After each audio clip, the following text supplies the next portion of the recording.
Bismillahirrahmanirrahim.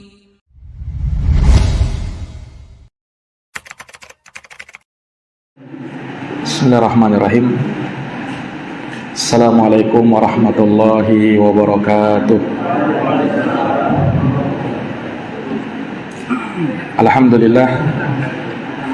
Alhamdulillahi rabbil alamin.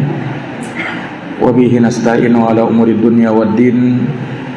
Asyhadu an la ilaha illallah wahdahu la syarikalah, ilahul awwalina wal akhirin. Wa asyhadu anna Muhammadan abduhu wa rasuluhu shadiqul amin.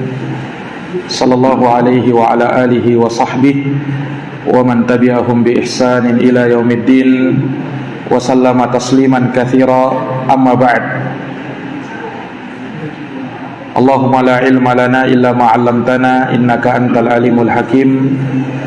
Allahumma 'allimna ma yanfa'una wanfa'na bima 'allamtana wa zidna ilma ya rabbal alamin. Rabbi shrah li sadri wa yassir li amri wahlul 'uqdatam min lisani yafqahu qawli. Tsumma amma ba'd.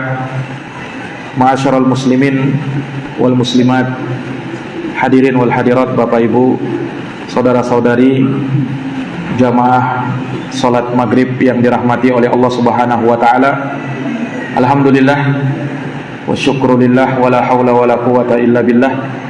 Kita panjatkan puja dan puji syukur kehadirat Allah Subhanahu wa taala Rabbul alamin atas berkat rahmat, taufik, hidayah, inayah dan riayahnya kita dapat berkumpul di tempat yang mulia ini, di salah satu rumah dari rumah Allah, untuk kita bertafakuh di dalam agamanya, di mana Rasulullah menjanjikan may yuridillahu bihi khaira yufaqihu fiddin.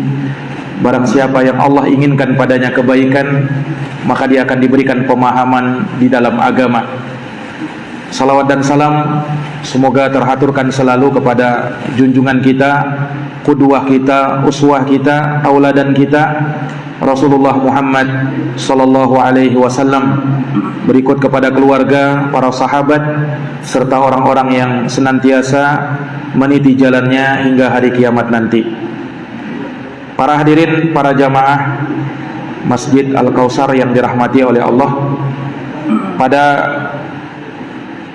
malam hari yang berbahagia ini, dengan taufik darinya kita dapat melanjutkan kembali pembahasan dari kitab Al-Arba'in An-Nawawiyah karya Al-Imam Al-Hafidh Abu Zakaria Yahya bin Sharaf Al-Ma'ruf bil Imam An-Nawawi rahimahullahu ta'ala.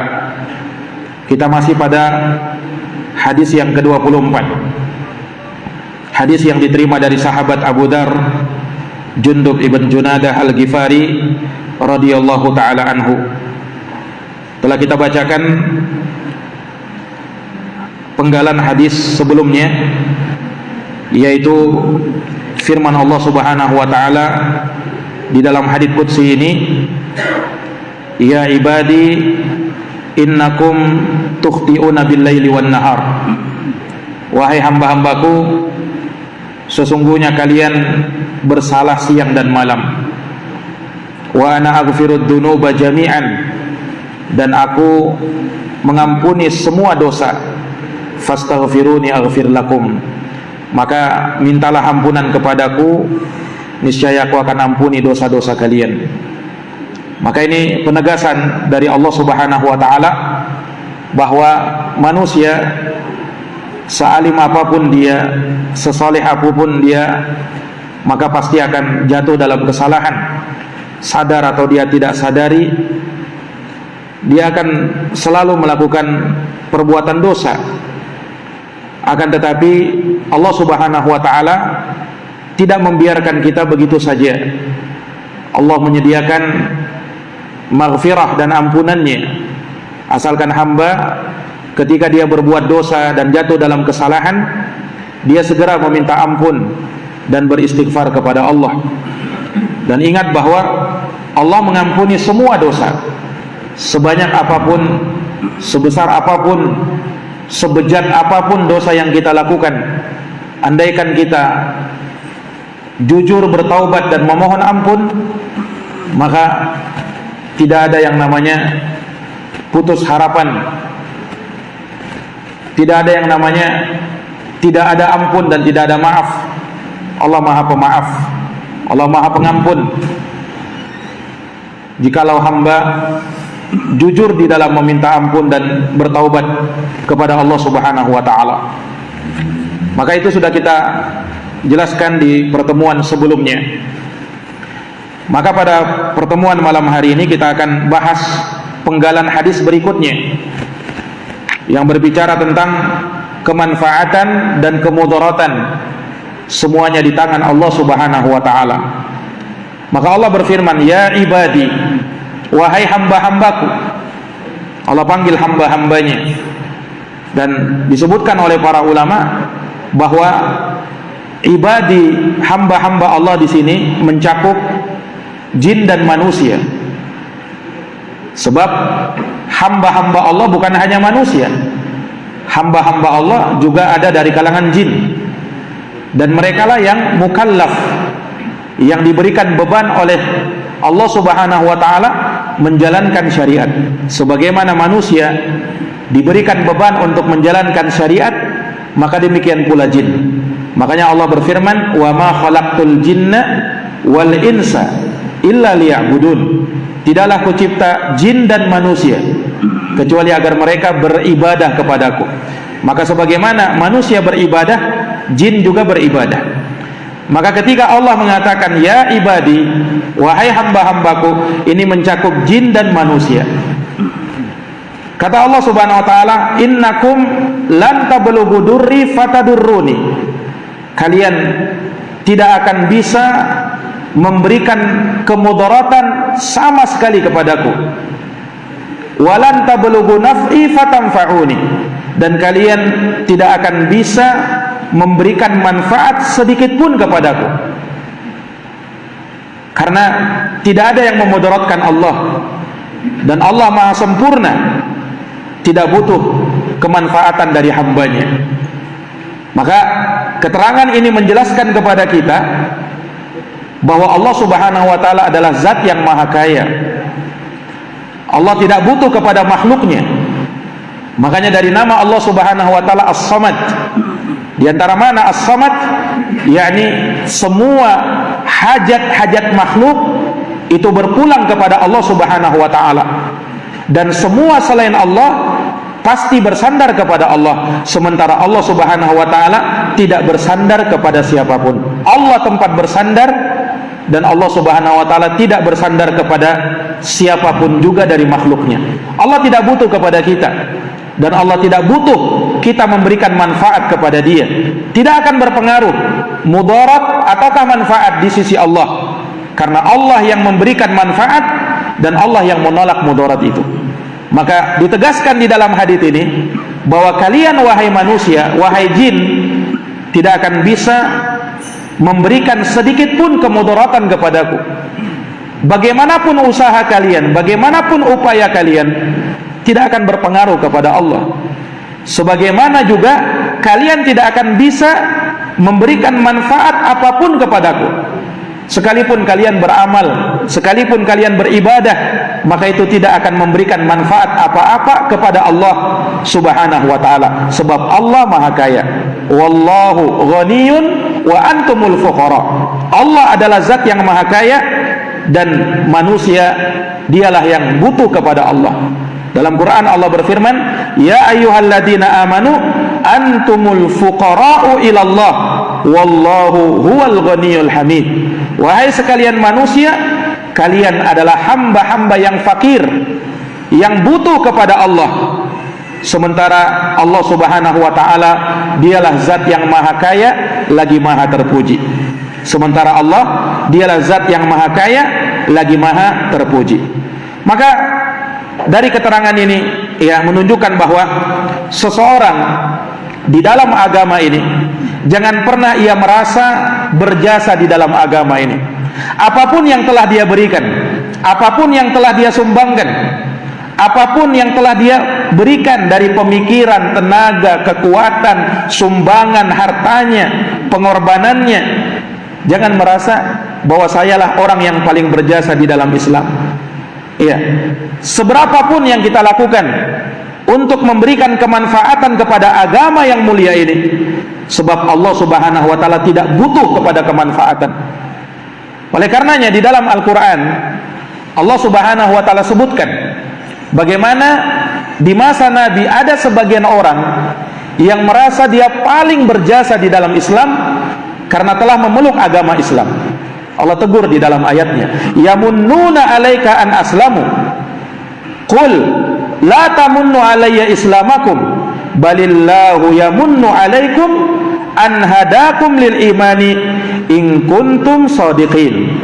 Kata Allah Subhanahu wa taala, mereka merasa berjasa kepadamu wahai Muhammad karena mereka telah masuk Islam. Mereka berjasa, merasa berjasa bahwa kami yang memeluk Islam, kami yang membela Islam.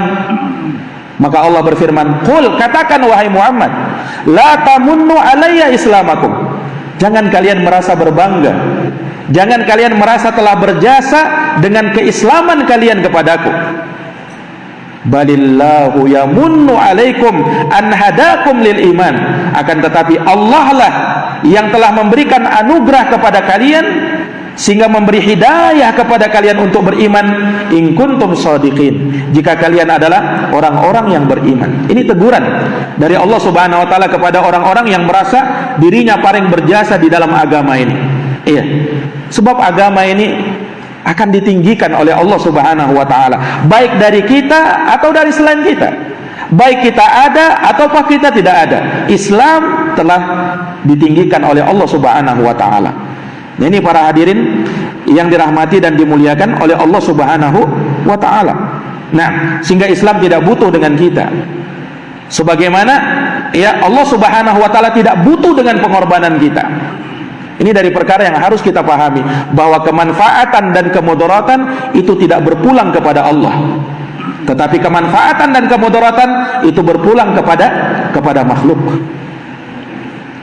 Tapi jangan sampai disalahpahami, kalau begitu Allah Subhanahu wa taala tidak butuh dibela. Kalau begitu agama Allah tidak butuh untuk dibela. Bukan seperti itu maknanya. Iya. Ketika kita membela agama kita, ada orang yang menghinakannya, ada orang yang menistakannya, kita wajib membelanya. Bukan karena Allah butuh kepada pembelaan kita, tapi kitalah yang butuh kepada Allah untuk membela agama Allah. Nah, ini yang harus dipahami. Jadi ketika kita membela agama ini, ada orang yang menistakannya, kita marah, kita bela agama Allah Subhanahu wa taala, bukan karena Allah butuh kepada pembelaan kita. Allah tidak butuh kepada siapapun. Tetapi kita bela agama Allah karena kita yang butuh kepada pembelaan itu. Sebagaimana ibadah para hadirin yang dirahmati oleh Allah. Ketika kita beribadah, jangan sampai kita beranggapan bahwa Allah butuh kepada ibadah kita.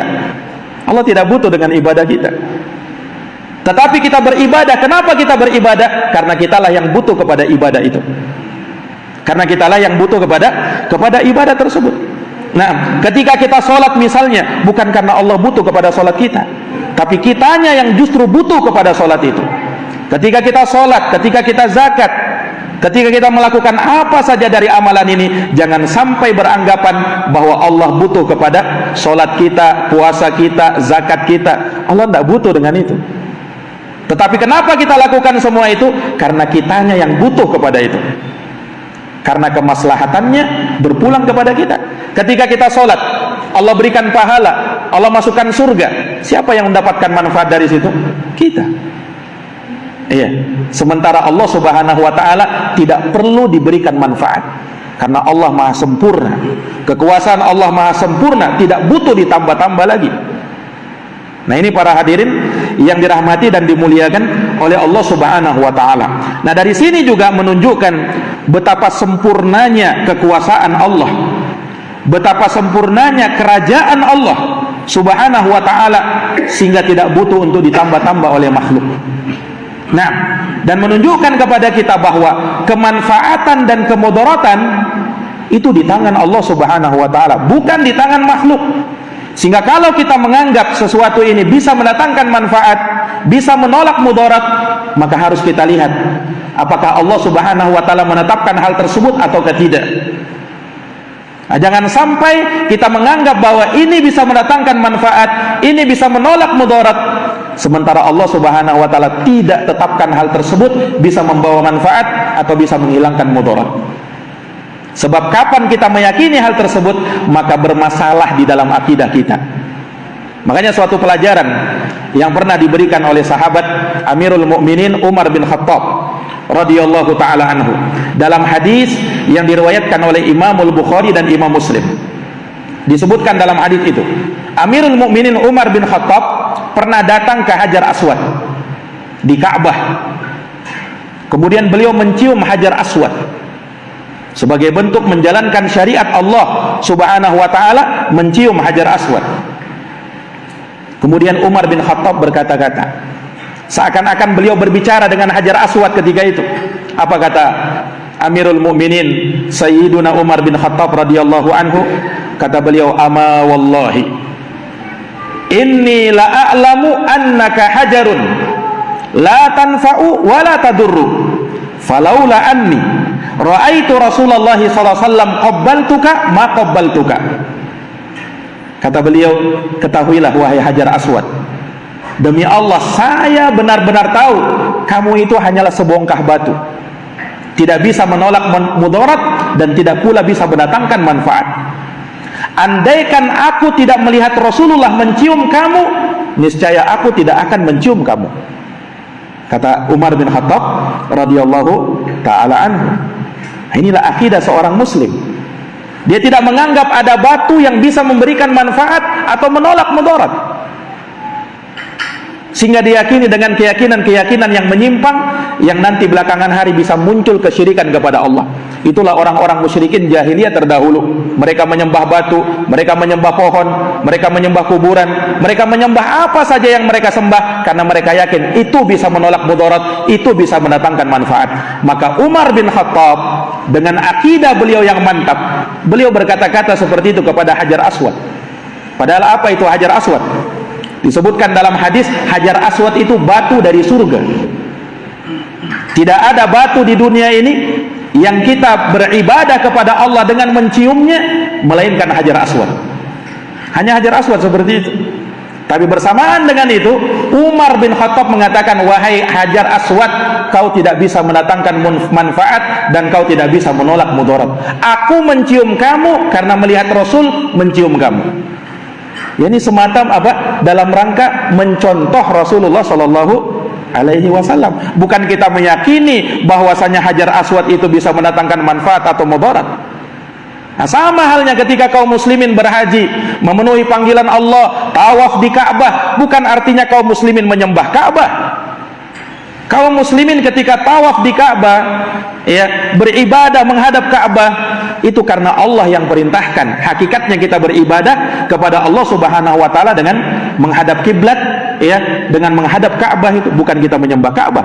Siapa yang menyembah Ka'bah maka dia berbuat syirik kepada Allah. Makanya ketika ada yang bersumpah, ya, disebutkan ada di zaman Nabi yang berkata, wal Ka'bati, demi Ka'bah. Demi Ka'bah, kata dia. Ditegur. Bukan begitu caranya bersumpah. Betul Ka'bah itu makhluk yang mulia. Betul Ka'bah itu adalah kiblat kaum muslimin. Dia adalah benda yang mulia, tetapi tetap dia adalah benda mati. Tidak bisa mendatangkan manfaat dan tidak bisa menolak mudarat. Kalau mau bersumpah, bersumpah dengan nama Allah Subhanahu wa taala. Faman kana halifan falyahlib billah aw liyasmut. Kata Nabi, barang siapa yang mau bersumpah, maka bersumpahlah dengan nama Allah, jangan dengan nama yang lainnya. Sekalipun Ka'bah, sekalipun Nabi, sekalipun malaikat, sekalipun siapa saja dari makhluk yang mulia ini tidak boleh disandingkan dengan Allah Subhanahu wa taala, sebab Allah tidak pantas disandingkan dengan siapapun dari makhluknya di dunia ini. Nah, ini para jamaah, inilah pengagungan kita kepada Allah Subhanahu wa taala. Nah, kalau Hajar Aswad saja seperti itu, bagaimana lagi dengan hajar-hajar yang lain, dengan batu-batu yang lain? Tidak bisa mendatangkan manfaat dan tidak pula bisa menolak mudarat. Nah, ini para jamaah yang dirahmati dan dimuliakan oleh Allah Subhanahu wa taala. Makanya Islam, ya, mengharamkan kaum muslimin, ya, menggantungkan atau meyakini bahwa ada yang bisa menolak manfaat, menolak mudarat atau mendatangkan manfaat selain Allah. Mereka gantungkan jimat-jimat yang mereka yakini ini bisa membuat menolak bala, bisa ini dan itu, bisa menolak penyakit, hingga mereka gantungkan, mereka kalungkan ya di badan-badan mereka. Ini bertentangan dengan akidah Islam. Ya, Nabi Pak sampai tidak mau membaiat orang ketika dia pasang jimat di tangannya. Ada 10 orang datang ke hadapan Nabi SAW, mau berbaiat di hadapan Nabi, mau berbaiat di hadapan Nabi. 9 orang dibaiat Nabi, 1 tidak. Sampai sahabat tanya, ya Rasulullah, 9 orang kau baiat, 1 yang kau belum baiat. Mengapa ya Rasulullah? Kata Rasulullah, inna alaihi tamimah, di tangannya itu ada jimat. Aku tidak membaiat orang yang punya jimat, kata Nabi. Akhirnya mendengarkan itu, orang itu langsung putus jimatnya. Baru Nabi mau membaiat orang itu. Dan Nabi langsung bersabda, man allaqa tamimatan faqad asyrak. Siapa yang menggantungkan jimat, maka dia telah berbuat syirik kepada Allah Subhanahu wa ta'ala. Ini kata Nabi sallallahu alaihi wasallam. Dan Nabi berlepas diri dari orang-orang yang memakai jimat. Ya, karena apa? Harapannya itu bergantung bukan lagi kepada Allah, tetapi kepada jimat. Bergantung kepada jimat. Nah, khawatir dia kalau tidak keluar rumah, kalau dia tidak pakai jimatnya. Nah, sehingga ketergantungan hatinya kepada jimat, bukan kepada Allah Subhanahu wa ta'ala. Sementara orang yang beriman, dimanapun dia berada, ya, dia hatinya tetap bergantung kepada Allah. Ini para jamaah yang dirahmati dan dimuliakan oleh Allah Subhanahu wa ta'ala. Nah, Nabi SAW juga pernah melihat ada salah seorang sahabat yang dia memakai gelang dari kuningan, yang dia maksudkan itu bisa menolak mara bahaya, bisa menolak penyakit. Kata Nabi tanya, mahadihi, apakah itu? Kata sahabat tadi, minal wahiyah, ini bisa menolak bala, kata dia. Ini bisa menolak penyakit, kata dia. Ini bisa menolak mara bahaya, kata dia. Kata Nabi apa? Inziha, lepaskan jimat-jimat yang seperti itu. Lepaskan gelang-gelang seperti itu. Kau meyakini itu bisa mendatangkan manfaat, kau meyakini itu bisa menghilangkan mudarat selain Allah Subhanahu wa ta'ala. Lepaskan dia. Fa innaha la taziduka illa wahna. Karena itu tidak bisa menambah pada dirimu kecuali kelemahan. Wa in mutta wahya alaika maaflah tak abada. Kalau kamu meninggal sementara jimat itu masih ada di tanganmu, kamu tidak akan beruntung selama-lamanya. Kata Nabi kita Muhammad sallallahu alaihi wasallam. Ya, sebab sekali lagi manfaat dan mudarat itu cuman Allah Subhanahu wa ta'ala yang pegang. Jangan mengharapkan manfaat dan mudarat selain Allah Subhanahu wa ta'ala. Nah, sebab itu bisa mengurangi ketawakalan kita kepada Allah. Sementara Allah perintahkan kita apa? Wa 'alallahi fatawakkalu in kuntum mu'minin. Dan hanya kepada Allah hendaknya kalian bertawakal jika kalian adalah orang-orang yang beriman. Wa may yatawakkal 'alallah fahuwa hasbuh. Siapa yang bertawakal kepada Allah, maka Allah lah yang akan memberikan kecukupan kepada dia. Allah yang akan memberikan kecukupan kepada dia. Andaikan mereka mau bertawakal kepada Allah Subhanahu wa ta'ala. Hanya manusia kurang ketawakalannya kepada Allah, hingga dari itu mereka pun bergantung kepada selain Allah Subhanahu wa ta'ala. Nah, para hadirin jamaah yang dirahmati dan dimuliakan oleh Allah Subhanahu wa ta'ala, maka di dalam hadis ini Allah Subhanahu wa ta'ala tegaskan, ya ibadi, wahai hamba-hambaku, innakum lan tablaghu durri fatadurruni. Kalian itu tidak akan bisa memberikan mudarat kepadaku sedikit pun juga. Walan tablaghu naf'i fatanfa'uni. Dan kalian tidak akan bisa memberikan suatu kemanfaatan kepadaku sedikit pun juga. Karena sekali lagi manfaat dan mudarat itu di tangan Allah.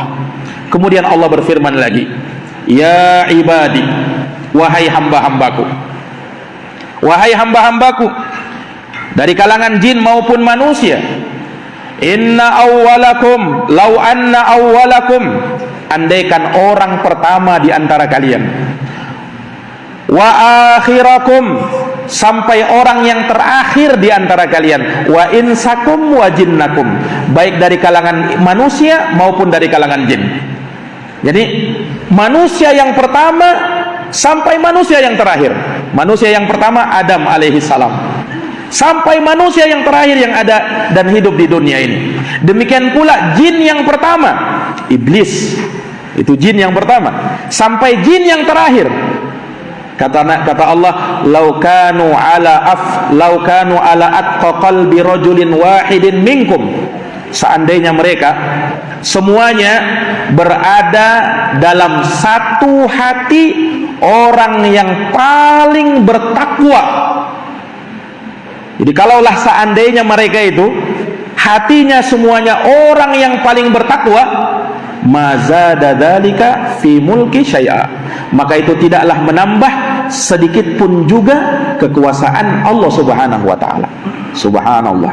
Nah, ini para jamaah sekalian, inilah kalimat yang paling menunjukkan betapa kayanya Allah dan betapa tidak butuhnya Allah kepada makhluknya.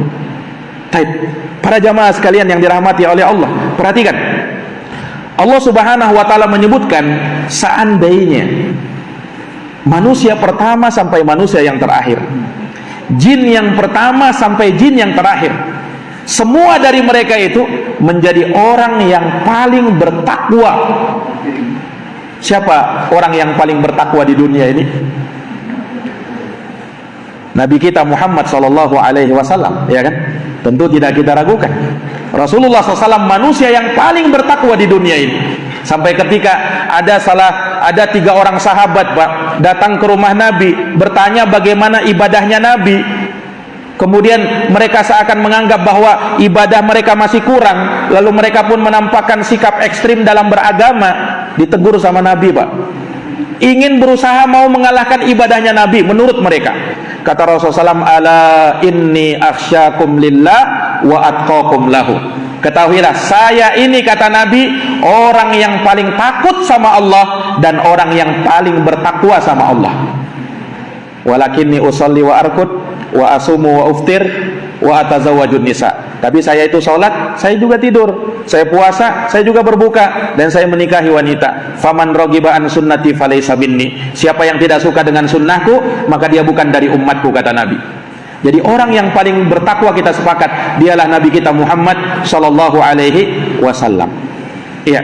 Nah, di dalam hadits ini dikatakan, andaikan ya manusia ini semuanya, jin juga semuanya, hati mereka seperti hatinya Nabi Muhammad SAW. Lihat, tidak bisa dibayangkan ya bagaimana kadar kebaikan ketika itu. Ketika manusia semua berada seperti hatinya Nabi Muhammad SAW.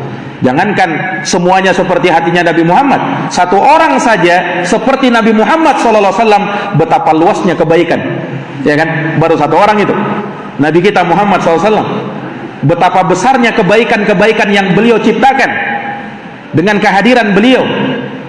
Betapa luasnya kebaikan, betapa banyaknya orang yang beriman, betapa banyaknya orang yang mendapat hidayah baru dengan satu orang, yaitu Nabi kita Muhammad SAW. Nah, bagaimana lagi kalau semua manusia seperti Nabi Muhammad? Kalau nah, ini Allah Subhanahu wa taala memperumpamakan untuk menunjukkan apa? Andaikan kalian seperti itu tidak menambah kekuasaan Allah sedikit pun juga. Lihat jamaah sekalian, ini yang tadi menguatkan apa yang tadi kita sebutkan. Allah tidak butuh kepada kita, Allah tidak butuh dengan ibadah kita, Allah tidak butuh dengan ketakwaan kita. Tapi yang butuh dengan ibadah, yang butuh dengan ketakwaan adalah kita sendiri. Kita sendiri yang butuh hal tersebut. Sementara Allah tidak berkurang kekuasaannya dan tidak bertambah kekuasaannya hanya karena ketakwaan kita kepada Allah. Nah, ini jamaah sekalian, makanya tadi kita sebutkan, jangan pernah di dalam agama ini kita merasa orang yang paling berjasa. Sebesar apapun tenaga yang kita berikan, sebesar apapun pikiran yang sudah kita berikan, sebesar apapun sumbangan yang sudah kita berikan, jangan pernah merasa berjasa, merasa sayalah yang paling berjasa di dalam agama ini. Nabi saja, Pak, ya, luar biasanya jasanya di dalam agama ini, tidak pernah beliau menganggap beliau orang yang paling begini dan begitu, tidak pernah. Ini Nabi SAW. Nah, bagaimana lagi dengan kita yang ketakwaannya belum seberapa kalau dibanding dengan Rasulullah SAW? Para jamaah yang dirahmati dan dimuliakan oleh Allah. Jadi andaikan seorang dari kalian, semua dari kalian, dari awal sampai akhir, baik dari kalangan jin maupun manusia, semuanya berada dalam satu hati orang yang paling bertakwa sekalipun, maka itu tidak akan menambah kekuasaan Allah Subhanahu wa taala sedikit pun juga. Itu tidak menambah kekuasaan Allah Subhanahu wa taala sedikit pun juga. Nah, kemudian Allah Subhanahu wa taala berfirman lagi, ya ibadi, sama seperti tadi, wahai hamba-hambaku, lau anna awwalakum wa akhirakum wa insakum wa jinnakum, andaikan orang yang pertama sampai orang terakhir di antara kalian, baik dari kalangan jin maupun manusia, kanu ala afjari qalbi rajulin wahidin minkum, kalian semuanya itu berada pada satu hati orang yang paling fajir, yang paling bejat di antara kalian. Ma naqasa dzalika min mulki syai'a, itu tidak akan mengurangi kekuasaanku sedikit pun juga. Siapa orang yang paling fajir di dunia ini? Iblis yang paling fajir kan? Dan yang paling pertama durhaka kepada Allah Subhanahu wa taala, iblis laknatullah alaih. Jadi di sini Allah ingin mengatakan, andaikan kalian itu hatinya kalian, wahai manusia, wahai jin, semua kalian seperti iblis semuanya. Seandainya seperti itu, maka itu tidak mengurangi kekuasaan Allah sedikit pun juga. Subhanallah. Jadi kalau kita bermaksiat, kalau kita durhaka, kalau kita kafir sekalipun, nah, kekuasaan Allah tidak berkurang dengan kekafiran kita. Terus kenapa kita harus menghindari kekafiran, harus menghindari kebejatan, harus menghindari kezaliman, harus menghindari kejelekan? Karena kita yang butuh kepada hal tersebut. Itu yang bisa apa? Menambah kemuliaan kita di sisi Allah. Bukan karena Allah Subhanahu wa taala butuh dengan itu dan bisa akan berkurang kekuasaan Allah dengan kita bermaksiat kepadanya. Tidak. Subhanallah. Nah, dari sini jamaah sekalian kita bisa mengetahui betapa baiknya Allah Subhanahu wa taala kepada hamba. Betul tidak? Betapa baiknya Allah kepada hamba, iya kan? Ketika Allah perintahkan kita beribadah, maslahatnya terpulang kepada siapa? Kepada kita, bukan kepada Allah. Ketika Allah perintahkan kita, ketika Allah larang kita dari maksiat, mudaratnya kepada siapa? Bukan kepada Allah, kepada kita, justru kepada kita. Tapi subhanallah, bersamaan dengan itu, nah, tetap Allah ingatkan hamba ini. Tetap Allah ingatkan. Manfaat dan mudarat bukan terpulang kepada Allah, terpulang kepada kalian. Iya. Allah yang memberikan manfaat, Allah yang menolak mudarat, dan Allah tidak butuh manfaat dan mudarat itu. Sementara manusia, dia butuh untuk diberi manfaat, dia butuh untuk ditolak mudarat dari dirinya. Ini para jamaah yang dirahmati dan dimuliakan oleh Allah Subhanahu wa taala. Nah, maka Allah Subhanahu wa taala ya menggambarkan di dalam hadis ini ketika manusia berada dalam satu hati orang yang paling fajir sekalipun di dunia ini. Allah kaitkan dengan hati. Kenapa? Ya, karena hatilah tempat letak baik buruknya manusia itu. Baik buruknya manusia itu tergantung hatinya bagaimana. Makanya Nabi pernah mengibaratkan, Nabi pernah bersabda, ala inna fil jasadi mudghah, ketahuilah di dalam jasad manusia ada sekerat daging, idza salahat salahal jasadu kulluh, kalau dia baik maka baik pula semua jasad, semua badan, sekujur badannya, wa idza fasadat fasadal jasadu kulluh, kalau dia rusak pula seluruh jasad, ala wahyal qalbu, itulah qalbu, hati yang ada di dalam dada-dada manusia. Nah, makanya yang menjadi pusat perhatian Allah bukan kepada yang lainnya, tetapi kepada hati kita. Innallaha la yanzur ila ajsamikum wala ila suwarikum walakin yanzuru ila qulubikum wa a'malikum. Allah tidak melihat kepada rupamu, kepada fisikmu, kepada hartamu, itu bukan pandangan Allah kepada kamu, tetapi yang Allah lihat, yang Allah pandang kepada kamu adalah hati-hati kamu. Itu yang Allah lihat, itu yang Allah pertimbangkan. Makanya ketakwaan itu ada dalam hati. Kata Nabi SAW, ala inna taqwallahi hahuna, ketahuilah takwa itu ada di hati. Ketahuilah takwa itu ada di hati. Ketahuilah takwa itu ada di hati. Dan dari hati tercermin dalam ucapan dan amalan kita. Kalau hati kita baik, maka pasti baik pula ucapannya, pasti baik pula amal perbuatannya. Itu yang menjadi apa? Penggerak dia untuk berucap yang baik, untuk melakukan amalan yang baik. Sementara kalau ucapannya buruk, kalau amal perbuatannya buruk, indikasi bahwa hatinya pun buruk. Jadi jangan berkatakan, oh saya melakukan maksiat, yang penting hati saya baik. Nah, ini bertentangan. Bagaimana mungkin ucapanmu jelek, perbuatanmu jelek, kemudian kamu mengklaim hatimu baik? Bertentangan. Kalau hati kamu baik, pasti ucapan kamu baik. Kalau hati kamu baik, pasti perbuatan kamu baik. Sebagaimana kalau hati yang buruk akan mencerminkan ucapan yang buruk dan perbuatan yang buruk. Ini para jamaah yang dirahmati dan dimuliakan oleh Allah Subhanahu wa taala. Makanya ulama mengibaratkan hati itu seperti raja, sementara anggota badan itu serdadu-serdadunya. Kalau sang raja baik, baik pula serdadu-serdadunya. Kalau sang raja buruk, buruk pula serdadu-serdadunya. Hati kalau dia baik, baik pula sekujur badan kita.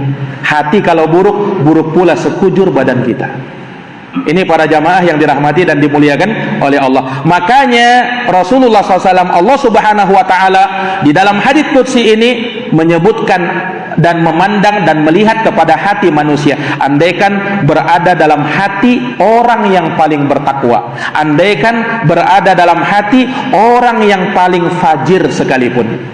Para jamaah yang dirahmati dan dimuliakan oleh Allah Subhanahu wa taala, maka setelah Allah Subhanahu wa taala sebutkan yang demikian, Allah Subhanahu wa taala kembali berfirman, ya ibadi, wahai hamba-hambaku, lau anna awwalakum wa akhirakum wa insakum wa jinnakum qamu fi sa'idin wahidin.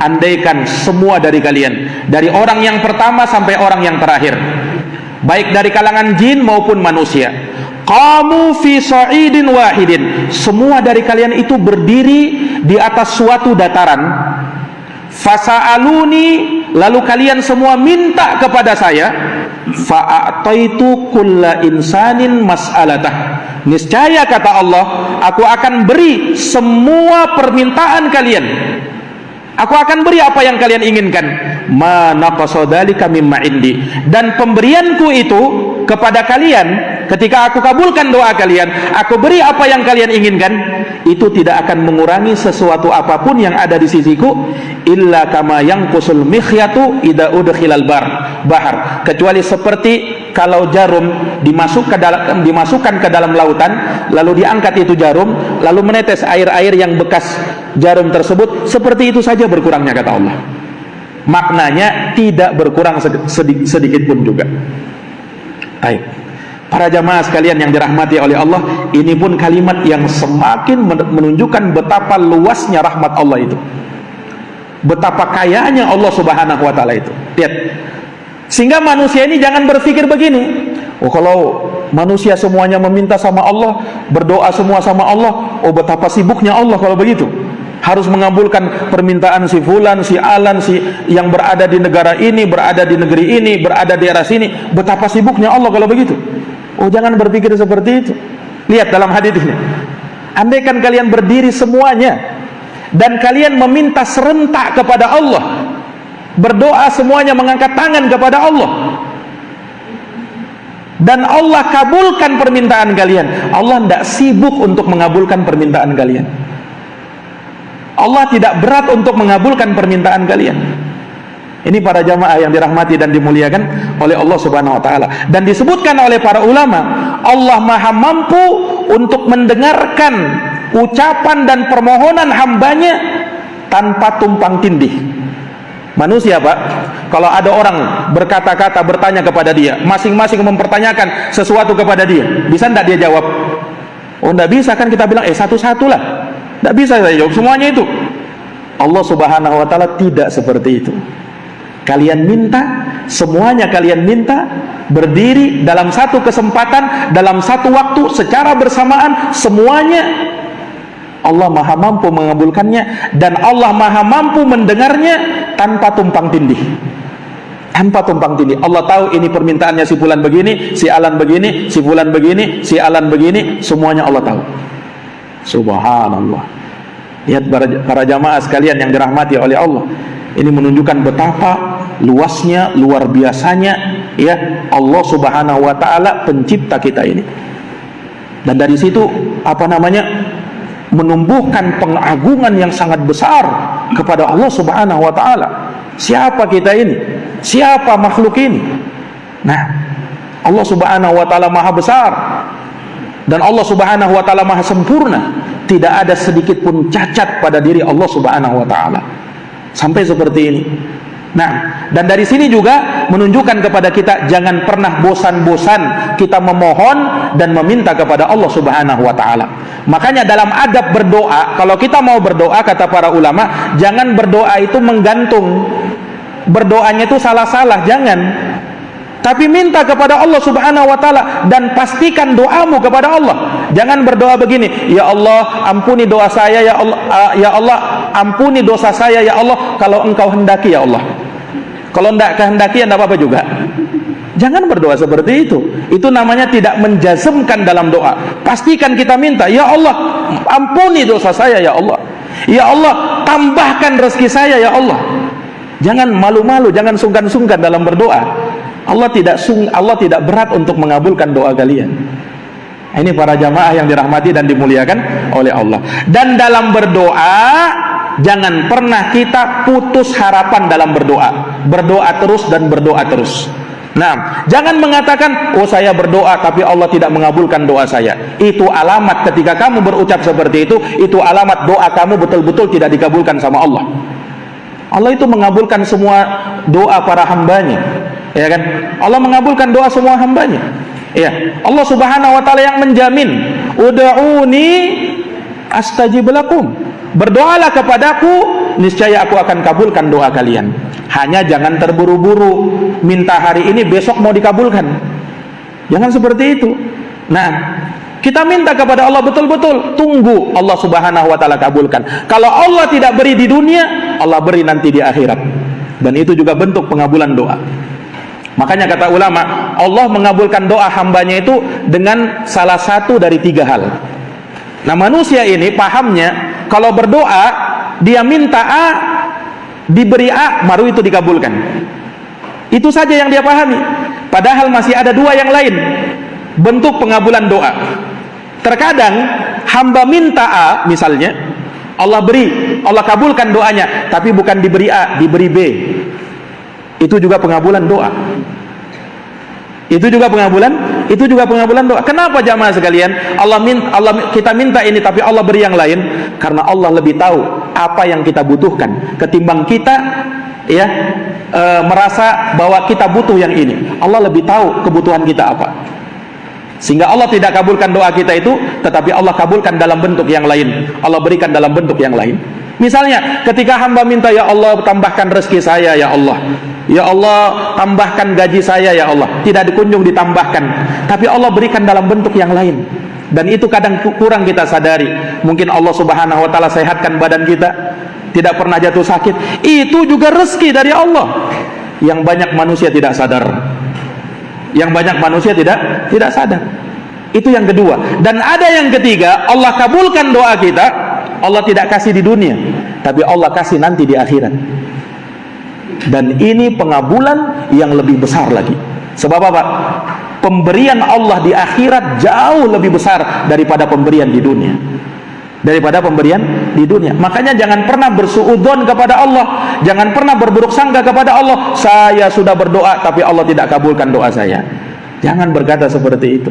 Allah kabulkan doa kita, tapi yang sabar, dan betul-betul berhusnudzon kepada Allah Subhanahu wa taala. Allah pasti mengabulkan semua permintaan, semua doa, semua yang kita inginkan, andaikan itu adalah kebaikan di sisi Allah Subhanahu wa taala. Para jamaah yang dirahmati dan dimuliakan oleh Allah Subhanahu wa taala, maka andaikan manusia ini meminta semuanya kepadaku, maka Allah akan berikan apapun yang kalian minta. Allah Subhanahu wa taala akan kabulkan, dan itu semua tidak mengurangi sedikit pun apa yang di sisi Allah, kecuali perumpamaannya seperti jarum yang dicelupkan ke dalam lautan, maka itu tidak sama sekali mengurangi apa-apa di sisi Allah. Kemudian Allah berfirman, dan ini yang terakhirnya, ya ibadi innama hiya a'malukum, wahai hamba-hambaku, inilah amal-amal kalian. uhsiha lakum, yang aku telah hitung untuk kalian, summa uwaffikum iyaha, kemudian aku berikan balasan kepada kalian, aku cukupkan hal tersebut kepada kalian. Faman wajada khairan falyahmadillah, maka barang siapa yang mendapati kebaikan, maka pujilah Allah Subhanahu wa taala karenanya. Wa man wajada ghaira dzalik, dan siapa yang mendapati selain daripada itu, fala yalumanna illa nafsahu, maka jangan dia cela kecuali dirinya sendiri. Jangan dia mencela kecuali dirinya sendiri. Nah, ini para jamaah yang dirahmati dan dimuliakan oleh Allah, ini mengingatkan kepada kita bahwa setiap amal perbuatan kita akan dihisab dan dihitung oleh Allah. Allah menghitung amal kita secara detail. Apapun yang kita kerjakan dari amal kebaikan, maka itu akan ditulis dan dicatat oleh malaikat Allah. Sebagaimana amal kebaikan kita ditulis secara detail, amal buruk kita pun ditulis secara detail. Sehingga pada hari kiamat, Pak, ya, semua itu dihadirkan di hadapan kita. Amal buruk dan amal baik itu dihadirkan di hadapan kita. Yang mungkin pada hari ini kita sudah lupa dosa yang pernah kita lakukan 5 tahun yang lalu, 10 tahun yang lalu, 15 tahun yang lalu. Kita sudah lupa itu. Tapi nanti hari kiamat kita jadi ingat semuanya. Oh iya, setahun yang lalu dulu pernah saya di dunia melakukan yang begini. Ketika umur saya begini, saya memang pernah melakukan perbuatan ini. Hadir semuanya. Sehingga ketika itu jamaah sekalian disebutkan dalam Al-Quran, ketika manusia diperhadapkan amal perbuatannya, dia pun mengatakan, dia pun terheran-heran, ya, catatan apakah gerangan ini? Tidaklah dia menyisakan sesuatu yang kecil, tidak pula sesuatu yang besar, kecuali tercatat secara detailnya di dalam kitab itu. Kitab yang menghimpun seluruh catatan amal perbuatan manusia. Dan mereka dapati semua yang mereka amalkan hadir di hadapannya. Dan mereka tidak sedikit pun dizolimi oleh Allah Subhanahu wa ta'ala. Allah tegakkan mizan, Allah tegakkan timbangan, bukan karena Allah tidak tahu timbangan amal mereka. Allah maha tahu kan, tidak perlu pakai timbangan amal, Allah sudah tahu. Tapi kenapa harus ada timbangan? Untuk memperlihatkan kepada manusia keadilannya Allah, dan bahwasanya mereka tidak terzolimi sedikit pun juga. Sehingga jangan sampai nanti di hadapan Allah ada yang menuntut, saya tidak saya dizolimi, tidak ada keadilan untuk saya. Tidak, semuanya sudah ada di hadapan kamu, dan kamu melihatnya, kamu menyaksikannya. Kamu pun melihat amal timbanganmu, ya, amal kebaikan dan amal keburukanmu ditimbang oleh Allah. Sehingga tidak ada yang bisa mengkritisi Allah Subhanahu wa ta'ala, pengadilannya Allah Subhanahu wa ta'ala. Subhanallah. Nah, ini para jamaah yang dirahmati dan dimuliakan oleh Allah. Makanya Allah katakan, innama hiya a'malukum, inilah amal perbuatan kalian. Iya, uhsikum iyaha, aku sudah hitung amal tersebut secara detail, kemudian aku berikan balasan. Maka siapa yang mendapati kebaikan, pujilah Allah karenanya, dan siapa yang mendapati keburukan, maka jangan cela kecuali dirinya sendiri. Jangan dia mencela kecuali dirinya sendiri. Para jamaah yang dirahmati dan dimuliakan oleh Allah, maka hadits ini cukup panjang, ya, diriwayatkan oleh Imam Muslim di dalam kitab sahihnya, yang mana hadits-hadits ini memberikan pelajaran yang sangat berharga pada diri kita, yang bisa memunculkan pengagungan kita kepada Allah Subhanahu wa taala Rabbul Alamin, dan semoga kita bisa mengambil manfaat darinya. Jazakumullahu khairan atas perhatiannya. Mohon maaf atas segala kekurangannya. Kita akhiri dengan doa kafaratul majlis. Subhanakallahumma wa bihamdika asyhadu an la ilaha illa anta astaghfiruka wa atubu ilaik. Subhana rabbika rabbil izzati amma yasifun, wa salamun alal mursalin walhamdulillahi rabbil alamin. Wassalamu alaikum warahmatullahi wabarakatuh.